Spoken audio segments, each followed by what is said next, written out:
ए, वो लग रहा है। हाय एवरीवन, कैसे हैं आप लोग। Welcome back to my new blog. तो यहाँ पे हम लोग तैयार हो चुके हैं घर से निकलने के लिए। हमारा बैग रेडी है, दोनों बैग लगभग पैक हो चुका है और हम लोग भी रेडी हो चुके हैं। जैसे लास्ट टाइम है जो अब हमें निकलना है।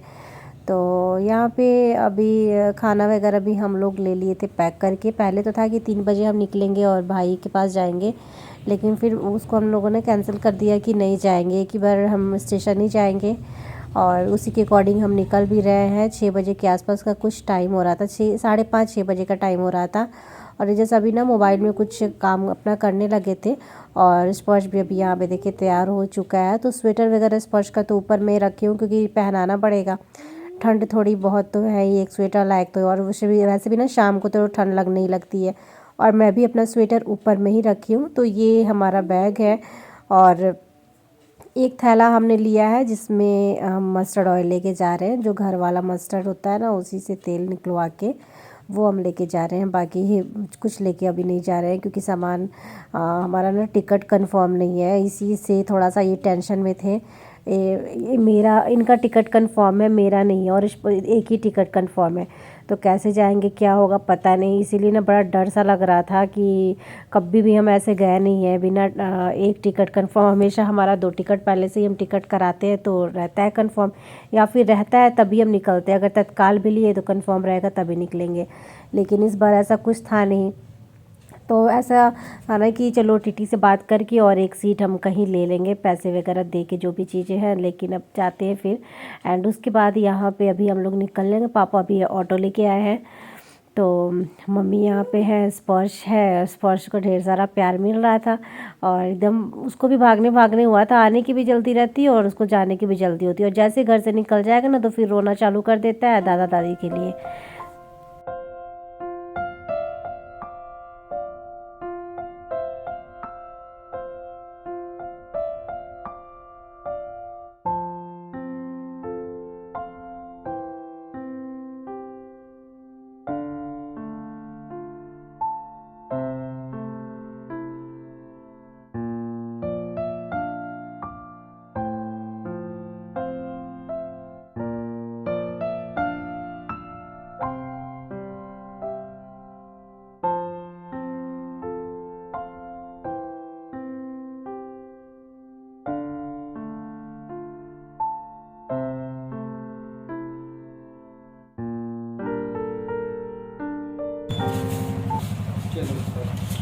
चलो इसको आगे रखिए, वो नहीं लगा है। ठीक है ना ही बहुत ही सपोर्ट के साथ हैं आप। ये सब सामान दूसरे थोड़े बैठाने में रोकिए, बस सिग्नल है यहां। चाहे वो आ जा आजा तू आ जा। मम्मी जी रो रहे हैं। ठीक है मम्मी जी, बाय बाय। हो गया? हाँ।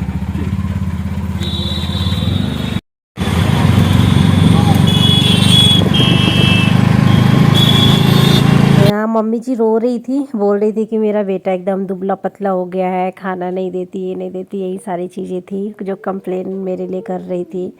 और उसके बाद हम लोग निकल गए थे, थोड़ी देर रुके थे उसके बाद वहाँ। लेकिन उसके बाद अभी निकल चुके हैं और ये मेन रोड का है। तो अभी हमारा जो ट्रेन, पहले तो 3 बजे जाते ना तो हम ट्रेन से जाते देवरिया से, एक ही बार गोरख डायरेक्ट वहीं उतरते। बट अभी ना हम बस से जा रहे हैं। बस यहाँ से लेके और हम गोरखपुर जाएंगे और फिर वहाँ से ट्रेन लेंगे। तो ये रास्ते का है। पापा भी हमारे साथ जा रहे थे क्योंकि पापा को इधर डॉक्टर वगैरह से ना दिखाना था। तो बोले साथ चलता हूँ, फिर उधर से मैं डॉक्टर से दिखा के फिर चला आऊँगा क्योंकि पापा की डायबिटीज़ अभी बढ़ी हुई है बहुत ज़्यादा। तो ये ना अभी हम लोग गोरखपुर पहुँच चुके हैं। करता है गोरखपुर आ गया स्पर्श और मामा जी के घर जा रहा है डुगू से मिलने फिर से। हाँ, ये भी हम लोग भाई के पास जा रहे हैं।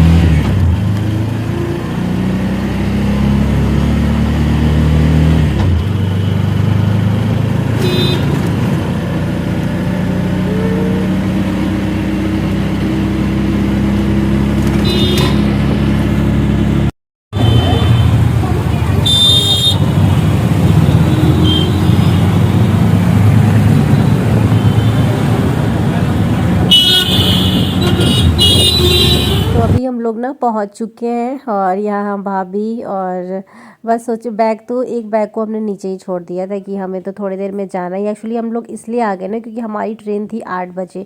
हम तो यही सोच के आए थे कि हम यहाँ पे नहीं आएंगे, डायरेक्ट हम ट्रेन से चले जाएंगे। बट जब हम पहुँचे ना गोरखपुर में तो हमारी जो ट्रेन थी वो 8 बजे के बजाय 11:30 बजे दिखाने लगी। उसके बाद 11:30 बजे दिखाने लगी। फिर हम सोचे ना कि हम इतनी देर करेंगे क्या, और यहाँ से ऐसा नहीं है, बहुत दूर नहीं है स्टेशन से। सोचे कि चलो वही चलते हैं, घर पे आराम से रहेंगे, उसके बाद फिर हम स्टेशन आएंगे। तो इसीलिए हम चले आए। और यहाँ देखिए डुग्गू को फिर से मिल लीजिए। डुग्गू का हेयर कट हुआ ना तो एकदम वो लग रहा है, अजीब सा लग रहा है, लग ही नहीं रहा था कि डुग्गू है, क्योंकि जब बाबू के हेयर थे ना एकदम क्यूट क्यूट लग रहा था। और अभी इसका फेस थोड़ा सा डिफरेंट लग रहा है, कुछ दिन तक लगेगा।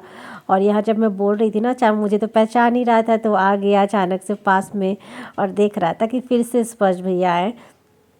तो यहाँ पे अभी ये परेशान इसलिए थे ना क्योंकि टिकट कंफर्म तो हुई नहीं हमारी। एक टिकट थी और एक कंफर्म ही नहीं हुई, तो बस इसीलिए थोड़ा सा ये टेंशन में लग रहे थे, किधर से क्या करे कुछ भी नहीं समझ आ रहा था। और ये देखिए डुग्गू को स्माइल कर रहा है। जब उसका मैं रिकॉर्डिंग करती हूँ ना तो एकदम से स्माइल करने लगता है।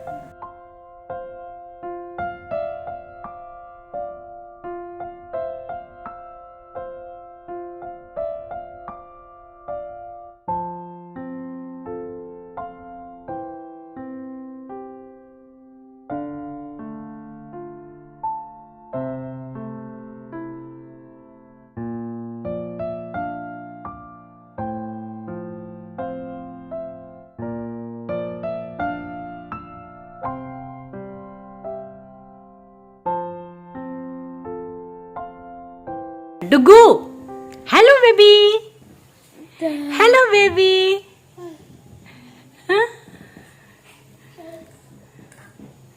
Hello baby.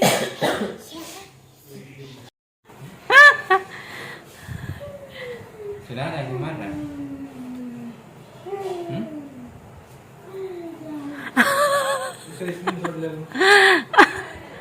हाँ तो जैसे हम लोग यहाँ पे बैठे थे और देखिए क्या 9:45 हो रहा है और टाइम ऐसा हो गया था ना, पहले तो 11:30 दिखा रहा था ट्रेन आएगी, लेकिन अचानक से दिखा रहा था कि बस अभी पहुँचने वाली है और 10 बजे आ जाएगी। तो 9:45 हो रहा था और हम लोग एकदम जल्दी जल्दी फिर निकलने लगे थे। हम तो सोच के आए थे कि 11 11:30 ट्रेन था, जब इतना मालूम होता है तो हम आते ही नहीं फिर। तो ऐसे ही होता है ट्रेन के साथ ना। और जब हम वहाँ स्टेशन पहुँचे तो पता चला कि हमारी जो ट्रेन थी बहुत लेट आई। तो वही होता है ना कि यहाँ से हम वहाँ से भागे भागे यहाँ आए कि चलो इतनी ट्रेन लेट है। यहाँ पहुँचे तो फिर ट्रेन एकदम जल्दी से आ गई, तो समझ ही नहीं आ रहा था। 15 मिनट हमारे पास टाइम था, तो हम आराम से पहुँच जाएंगे 15 मिनट में। 10 मिनट लगेगा, 5-10 मिनट लगेगा हमें जाने में। तो बस अभी यहाँ से भाई भाभी के घर से भी विदा होने का टाइम आ गया और हम लोग अभी निकल रहे हैं। रात का टाइम हो रहा था तो अंधेरा तो था ही। तो यहाँ पे बैग वगैरह, एक तो हमारे बैग नीचे ही थे और एक बैग ऊपर से लेके हम लोग जा रहे हैं। तो बस यहाँ पे अभी हम लोग आ चुके हैं बाहर गेट के पास, और भाई यहाँ पे सारे बैग वगैरह रख रहा है अपनी गाड़ी में और वही जा रहा है। भाभी नहीं जा रही हैं क्योंकि तबीयत वैसे ही ठीक नहीं है, भाई की भी तबीयत ठीक नहीं है, क्योंकि सब लोग जगह जगह ऐसे, और इन लोगों को ना कल ही कानपुर निकलना है, तो इसीलिए ना ज़्यादा फिर वे लोग भी परेशान हैं। तो अभी यहाँ देखिए हम लोग पहुँच चुके हैं स्टेशन और सारे बैग वगैरह यहाँ पे उतार रहे थे ये और जा रहे लोग, क्योंकि 10 बजे की ट्रेन थी। लेकिन जब हम लोग यहाँ आए तो एकदम वेट करना पड़ गया था। अभी ना 10:30 11 बजे के आसपास का टाइम हो गया था, लेकिन ट्रेन आई नहीं। तो मैं भाई को बोली ना कि तुम चले जाओ, क्योंकि फिर तुम्हें कल निकलना है, ड्यूटी करना है, फिर निकलना है कानपुर के लिए। तो भाभी को क्योंकि ज्वाइन करना था उनका जॉब, तो इसीलिए तो बस वो जा रहा था। और हम लोग की ट्रेन तो पता नहीं कब आएगी, करते करते हमें 12-1 बज गए थे, लेकिन ट्रेन हमारी आई नहीं। इतना परेशान हुए, मैं तो यहीं पे बैठ गई थी, नीचे ही बैठ गई थी आराम से, क्योंकि जब बैठने का जगह नहीं था। हालांकि यहाँ के जो फर्श वगैरह था ना वो एकदम क्लीन था, बार बार क्लीनिंग हो रही थी, तो मैं आराम से बैठ गई थी। तो भाई यहाँ पर जा रहा है वापस। तो गाइस चलिए इस ब्लॉग को यहीं पे एंड करती हूँ। और हमारी ट्रेन पता नहीं कब आएगी, प्लेटफॉर्म 2 पे आने वाली थी। तो मिलती हूँ आप लोगों के साथ नेक्स्ट ब्लॉग में। Bye bye, take care, love you all.